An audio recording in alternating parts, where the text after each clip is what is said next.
on Tuesday, open governor's race and a Senate seat that is up for grabs as well, featuring a 30-year Democrat trying to come back into power, Sherrod Brown, going up against Husted, who is someone that a lot of people don't know that well. Ohio has been moved very much in the direction of the Republican Party over the last generation. How nervous? You're in Ohio. How nervous should people be who are looking at Ohio as sort of a canary in a coal mine, so to speak, for what might happen in the midterms? And how competitive do you think those governor and Senate races will be in the end? I'm glad you asked. I am terrified in Ohio. Yes, we're a red state, but we could easily shift back to purple. Vivek Ramaswamy won every single corner in our state, but guess who got the most votes? It was Sherrod Brown. The Democrats are amped up this cycle. They want to make sure that they take the Senate back, that they take the House back, and they eviscerate President Trump's policies. So when I was voting in Franklin County, every single individual around me, Democrat ballots. And this is a problem. Again, we have a complacency problem in America. Republicans think Ohio is just a red state and we're going to win. Sherrod Brown brought over $100 million the last time against our state Senator Bernie Moreno. This time it's going to be much worse against John Husted. And I think Ohioans really need to understand that this is an election of a lifetime for us, and Democrats are going to be pushing strong. And then we have mini Dr. Fauci running. You guys saw Amy Acton and what she did. She locked down our state.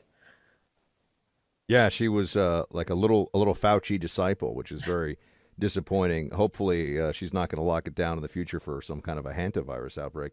So talk to us about national security, if you would, for a minute. I know you have a national security background. As of today, the Iranian regime has not accepted the Trump administration's offer for a full reopening of the Strait of Hormuz. There's reporting from Axios that we may have some kind of an outline of a deal to be figured out in specifics later. What do you think about where we stand right now with bringing Iran to heel and getting this situation solved so that gas prices can start to come back down? I think we're going to need a maximum pressure campaign. Look, I think Iran should understand the scoreboard, that President Trump holds all the cards.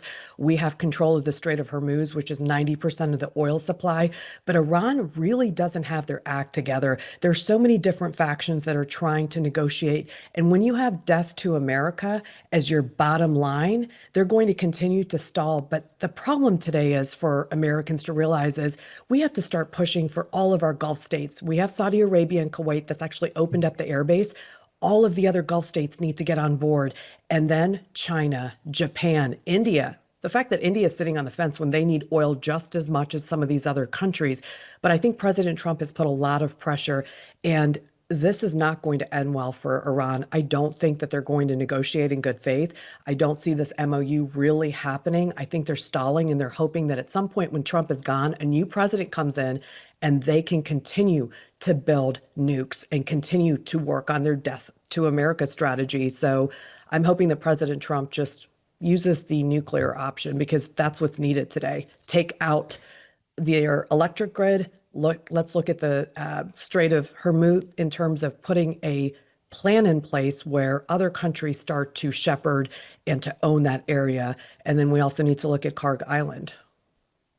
That would be aggressive. That would be stepping things up in a significant way. How concerned are you about the impact in the midterms of high gas prices? And are you concerned that if you step it up, as you suggested we need to do, that could lead to more significant consequences economically, since a lot of people do judge the state of the economy based on what it costs them to fill up their car?